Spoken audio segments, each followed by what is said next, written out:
Welcome to the Guitarist Toolkit. My name is Chris Amadeo, and today I'm going to be teaching you position 1 of the A minor pentatonic scale. Now there's 5 positions total, and this is one of the most essential things that every guitar player needs to know. This is going to help you map out the fretboard a little bit better and have some kind of direction as you move across the fretboard once you know the shapes.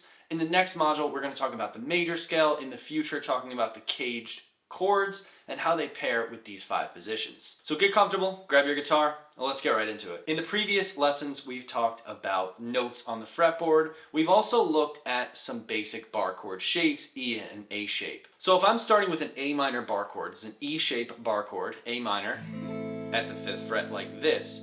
This pentatonic position is really built right around this shape. So I'm going to start with the chord and I'll play it first so you can hear it against it.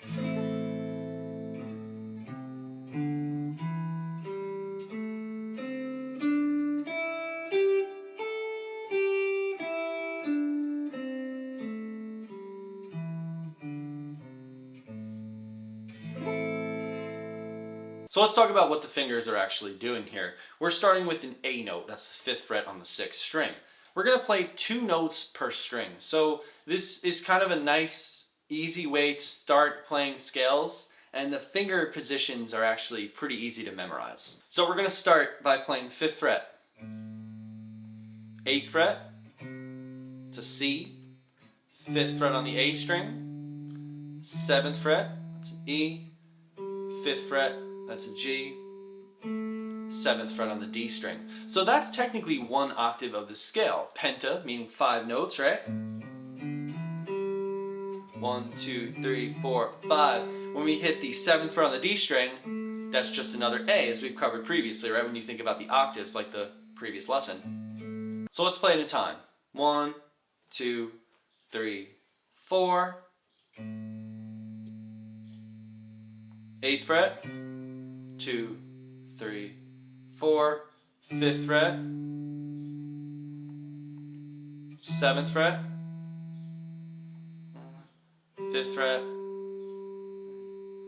and 7th fret. Now I want to continue the rest of the scale. So we can start from that 7th fret here on the D string. That's our root.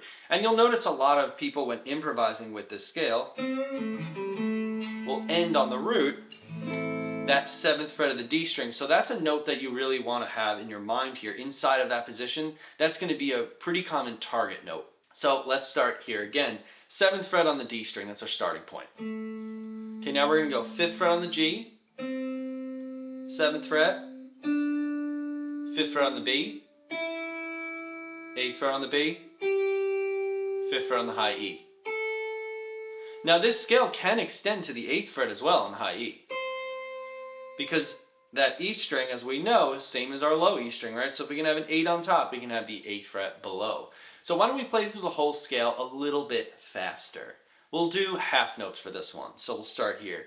1, 2, 3, 4. 1, 2, 1. D, E, G, A. 7th fret on the G, 5.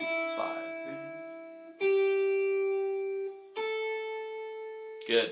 So now we worked through that whole first position of the pentatonic scale. In the next videos, we're going to talk about the other positions as well. There are 5 total, so you have 1 of 5 now, once you really get this under your fingers. There are different ways to think about this. You can think about the intervals, which is useful to know if we take it up an octave. You have the root, the minor 3rd, the 4th, the 5th, the flat 7, back to your root. Minor 3rd, 4th, 5th, flat 7, back to your root.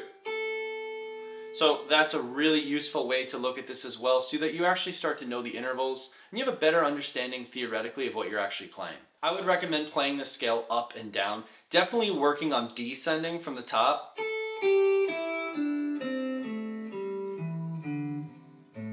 And again, like we've talked about previously, making sure that we're not putting too much pressure with the thumb, pressing very lightly.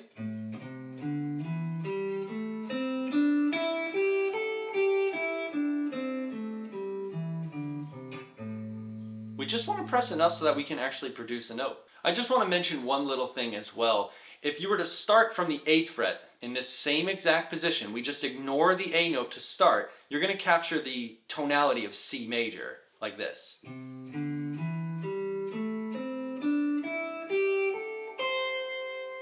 Right? Now it sounds a bit more like a major chord. If I play C major, let's say I play C major here, right? Or even with it open.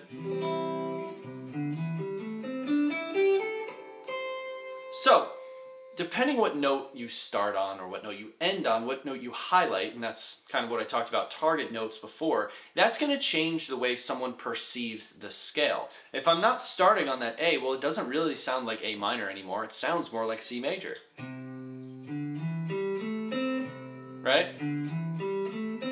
How iconic is that riff? That pulls right from this minor pentatonic scale or major pentatonic scale, depending how you actually start it. In future lessons, we're going to talk about modes, some more complex theory to break down why that is. But for now, just keep that in mind. Learn the position, memorize the position so you don't have to think about it anymore. And then eventually we'll get into patterns that can help you make it sound a little bit more melodic. In the next lesson, we'll look at position 2, which is often referred to as the major pentatonic scale position, and we'll talk about why that is. If you're having trouble learning any of these concepts, remember you can always book a private lesson with me one-on-one to make sure that you have the structure and accountability you need. There's a link in the description as well to join my Patreon page where you can find live notation and downloadable PDF breakdowns that are synced up with this actual video so you can see what I'm doing in real time. Make sure to like and subscribe to this video if you found it helpful. I'll see you in the next one.